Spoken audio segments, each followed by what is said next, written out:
La mauvaise haleine. Tout le monde est concerné. Même les personnes qui disent non, moi ça va, hein. Bah oui, on a déjà tous eu au moins une fois une mauvaise haleine. Bon, il y a la mauvaise haleine chronique qui, elle, est plus embêtante. Ça semble concerner quand même 30 à 50% des personnes. Mais la plupart ne sont pas au courant qu'ils ont une mauvaise haleine. Bonjour tout le monde, bienvenue dans cette nouvelle vidéo, bienvenue sur Charles.co. On va parler de la mauvaise haleine aujourd'hui, ou plutôt comment faire pour avoir une bonne haleine. Et Charles.co, c'est pas juste une chaîne YouTube, c'est aussi une clinique digitale. Clinique digitale, ça veut dire quoi? Ça veut dire que quand vous avez des problèmes de santé, vous pouvez aller sur le site, choisir le type de problème pour lequel vous souhaitez consulter. Alors il y a des consultations de médecine sexuelle avec des médecins experts dans leur domaine, pour le sommeil, pour la chute de cheveux, bref. Il suffit d'aller sur le site Charles.co, vous voyez tout ce qu'il y a dessus, et tout est expliqué, toutes les démarches sont expliquées. En tout cas, quand on a des difficultés de santé, et je vous le rappellerai tout le temps, on ne reste pas seul face à ça, on consulte votre médecin, on téléconsulte si c'est plus facile pour vous, si c'est disponible, si c'est faisable par téléconsultation. Bref, vous allez sur charles.co et vous verrez. Revenons au sujet du jour, la mauvaise haleine. 30 à 50% des personnes semblent concernées par une mauvaise haleine chronique. Est-ce que vous pensiez que c'était aussi fréquent? Dites-moi dans les commentaires, vous, votre estimation autour de vous, à votre avis, ou pour vous, combien de personnes ont une mauvaise haleine? 30 à 50%, c'est quand même énorme. Alors évidemment, à des degrés variables. Allez, on va dire une personne sur trois a une mauvaise haleine de façon chronique. Or, une mauvaise haleine de façon chronique, ce n'est pas juste du confort. C'est aussi quelque chose qui peut refléter une mauvaise situation de santé, et on va en parler. Ah, au fait, avant d'en parler, est-ce que vous savez comment on sait si on a une mauvaise haleine? Comment on fait le test?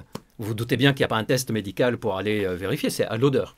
Mais comment on peut savoir? En fait, le test sur lequel les experts sont le plus d'accord, c'est le test sur le dos de la main ou sur l'intérieur du poignet. Comme du parfum en fait. Pchit pchit ici, on laisse sécher et on va sentir ça sent bon le parfum.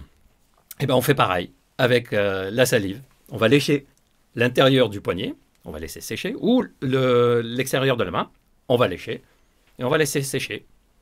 Et après on va sentir. Ouf. Non, je rigole. Et c'est comme ça qu'on fait le test pour savoir si on a une mauvaise haleine. Si on a du mal à sentir, on peut faire sentir à quelqu'un, bon, pas n'importe qui. Bref, allez, on arrête de rigoler, on a un vrai sujet à aborder, c'est la mauvaise haleine. Pour savoir les 10 conseils qu'on peut appliquer pour avoir une bonne haleine, il faut aussi savoir quelles sont les causes de mauvaise haleine. Et on peut regrouper les causes dans 5 grandes cases. Première case, c'est les protéines qui se dégradent dans notre bouche. Vous savez, ce qu'on mange contient des protéines et ça se dégrade. S'il y a des restes de protéines dans la bouche, ça va se dégrader. Un peu comme si vous laissez de la viande, en fait. Les bactéries vont les travailler. Vous sentez la viande 2-3 jours après. Ça sent pas très bon. C'est ça qui donne une mauvaise haleine aussi, la dégradation des protéines dans notre bouche. Deuxième grande case, c'est la plaque dentaire qui, elle, est plutôt liée à la consommation de sucre et le fait de laisser le sucre de façon prolongée ou des produits acides de façon prolongée dans notre bouche. Donc vous commencez à voir que le fait que se laver régulièrement les dents est important, et la bouche. Troisième cause, c'est l'existence d'une inflammation ou d'une infection. Une parodontite, c'est une inflammation des gencives, une infection au niveau des sinus, une sinusite chronique, un abcès dentaire, ou abcès des amygdales ou une infection ORL. Mais là, en général, on est au courant quand même parce qu'on a mal, on a de la fièvre ou autres symptômes de ce type, mais on peut avoir des abcès chroniques dont on ne se rend pas compte. Quatrième grande cause, la déshydratation et l'hypoglycémie. La déshydratation va faire sécher les muqueuses au niveau de la bouche, ça va devenir plus pâteux et donc on va avoir des sécrétions qui sont moins éliminées et on va avoir une mauvaise haleine. L'hypoglycémie, pourquoi? Parce que l'hypoglycémie va fabriquer des corps cétoniques, or ça va sentir quoi? L'acétone, c'est ce qu'on appelle acétonurie, et d'ailleurs je vous raconterai un peu plus tard dans la vidéo comment des chiens sont élevés pour repérer l'hypoglycémie chez des personnes diabétiques ou des personnes qui ont une maladie chronique grâce à l'acétone. Et si vous faites du jeûne intermittent, vous allez être concerné, parce que le but c'est de fabriquer de l'acétone. Je vous donnerai aussi dans cette vidéo des conseils pour ne pas avoir une mauvaise haleine quand on fait un jeûne, que ce soit un jeûne religieux, un jeûne spirituel ou un jeûne intermittent à visée alimentaire, poids ou bien-être personnel. Et la cinquième case, c'est ce qu'on a mangé, l'ail, l'oignon, etc.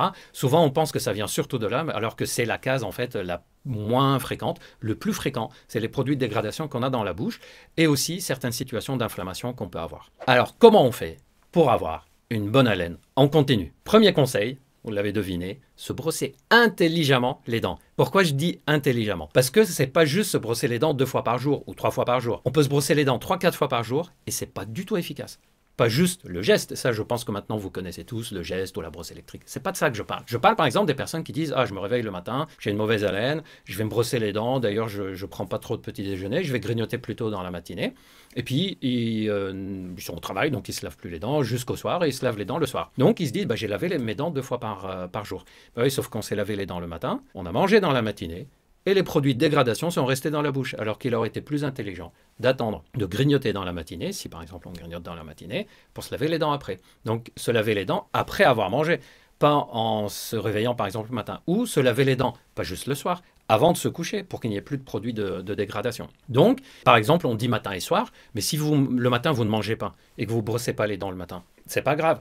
Et si vous êtes du genre à manger seulement le midi et le soir, ben c'est après le repas du midi et après le repas du soir qu'il faut se laver les dents. Donc, un lavage de dents adapté à votre rythme d'alimentation. Et dans le lavage des dents, un des conseils que je vous donne qui est essentiel, c'est de passer entre les dents le fil dentaire ou les brossettes, parce qu'entre les dents, on peut avoir des résidus que la brosse à dents ne peut pas atteindre, et donc ça peut donner des dégradations de protéines qui vont donner une odeur désagréable au fur et à mesure de la journée. Deuxième conseil, se brosser la langue, en particulier à l'arrière. Je sais, c'est pas agréable l'arrière de la langue. C'est vrai que c'est gênant. J'ai essayé et c'est assez désagréable. D'ailleurs, vous vous souvenez, dans une vidéo où j'ai testé des produits Amazon, il y avait des produits pour gratter la langue, pour enlever les couches qu'on peut accumuler sur la langue, ce qu'on appelle la langue chargée. Pas besoin d'aller jusqu'à ces produits-là. On peut, en se brossant les dents, se brosser la langue, puisque dans la langue, il y a pas mal de petites zones microscopiques où des microbes peuvent se mettre et donc des aliments peuvent rester. Et la dégradation des aliments va donner une odeur désagréable. Troisième conseil, allez chez le dentiste 1 à 2 fois par an. Au moins 1 fois par an. Pourquoi? Pas juste pour votre santé, mais pour enlever les plaques, pour faire un détartrage des dents. Or, cette plaque dentaire-là, elle va accumuler aussi des microbes. Elles-mêmes, elles sont mauvaises. Et en dessous, on va prendre le risque de caries, qui sont aussi à l'origine de mauvaise haleine. Donc, 1 à 2 fois par an chez le dentiste pour faire des soins dentaires et éviter l'apparition de plaques dentaires et soigner un problème dentaire qui serait débutant, repérer une parodontite débutante par exemple. Quatrième conseil, bien s'hydrater. De l'eau, hein. Je parlais quand j'ai fait ça, c'est pas de l'alcool. Bien s'hydrater. Je vous ai expliqué tout à l'heure que si on est déshydraté, ça va donner une langue sèche et la langue sèche, ça va donner une odeur désagréable.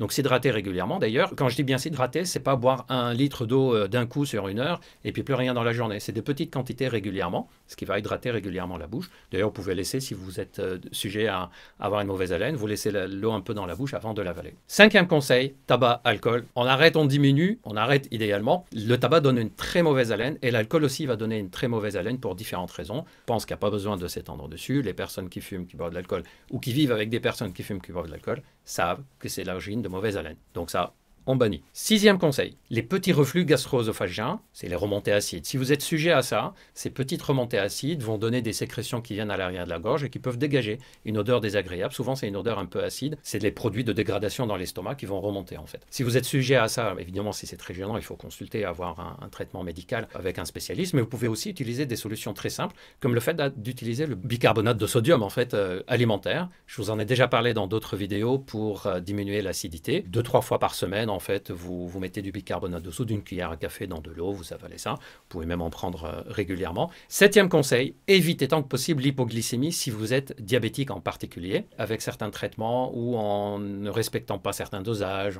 bref, quand on n'utilise pas correctement les traitements, et parfois simplement à cause du diabète qui est instable, on peut avoir des hypoglycémies. Et ça peut donner une mauvaise haleine. Et figurez-vous qu'il y a des chiens qui sont élevés spécialement pour détecter l'hypoglycémie chez les personnes diabétiques. Pourquoi? Parce que quand on est en hypoglycémie, on fabrique des corps cétoniques. Ça donne une odeur acétone dans notre bouche. Les chiens ont un odorat très développé et ils ressentent cette odeur avant d'avoir une hypoglycémie très profonde. Et donc, il y a des chiens de patients diabétiques qui vont les alerter en disant « Attention, je pense que tu es en train de faire une hypoglycémie ». Franchement, si un jour vous avez envie, je vous raconterai tout ce qu'on peut utiliser les animaux en thérapeutique et vous allez voir que c'est impressionnant l'apport du monde animal dans la médecine et pour l'être humain. Si vous faites du jeûne intermittent ou si vous êtes du genre à ne pas manger pendant de longues périodes, vous risquez aussi d'avoir une mauvaise haleine liée à la fabrication de cétone. Je vous conseille de bien vous hydrater si vous le faites. Ça va déjà diminuer le fait d'avoir une mauvaise haleine. L'hydratation n'est pas interdite quand on fait du jeûne intermittent. Dans certains jeûnes religieux et jeûnes culturels, oui. L'autre conseil que je peux vous donner, c'est que si vous prenez des bonbons, des chewing-gums pour enlever cette mauvaise haleine, faites-le avec des produits qui ne contiennent pas du sucre. Pas de sucre pour ne pas fabriquer de la plaque dentaire et aussi pour ne pas rompre le jeûne. Neuvième conseil, diminuer la consommation d'aliments qui peut donner une mauvaise haleine. Éviter de manger tous les jours de l'ail et des oignons, par exemple, en grande quantité. Diminuer la quantité de protéines animales. La viande rouge, par exemple, bœuf, porc, agneau, etc. Éviter d'en manger tous les jours parce qu'on va forcément avoir des petits restes par période et cette dégradation va donner une mauvaise haleine.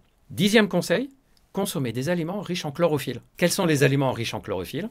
Menthe, persil, basilic, coriandre. Si vous consommez régulièrement ces éléments, vous allez avoir naturellement des chlorophylles présents dans votre organisme et le chlorophylle a une tendance naturelle à masquer les mauvaises odeurs. Voilà, j'espère que cette vidéo vous a plu, que vous avez appris des choses. Et un petit conseil, si malgré les astuces que je viens de vous donner dans cette vidéo, vous continuez à avoir une mauvaise haleine, surtout consultez votre médecin, un dentiste, ORL. Bref, il faut rechercher si on a une mauvaise haleine, une cause. Est-ce qu'il n'y a pas une infection qui est chronique au niveau des gencives? Est-ce qu'il n'y a pas un abcès chronique? Est-ce qu'il n'y a pas un reflux gastro-œsophagien qui est gênant, qui est en train de donner ça, etc. Et d'ailleurs, parfois, on se rend compte qu'on fait des hypoglycémies fonctionnelles, ce qui est parfois signe d'un prédiabète. Bref, une mauvaise haleine qui ne s'améliore pas avec des conseils simples comme ce que je vous ai donné, c'est un signe médical qu'il ne faut pas négliger et je vous conseille alors de consulter. Dites-moi dans les commentaires si vous avez appris des choses et d'ailleurs n'oubliez pas de vous abonner, de liker pour ne pas rater les prochaines vidéos. Merci de m'avoir écouté jusque-là. Moi je vais vous laisser tranquille, manger un peu de menthe, de persil. Vous lavez les dents si vous ne l'avez pas encore fait. Moi je l'ai fait, ça va.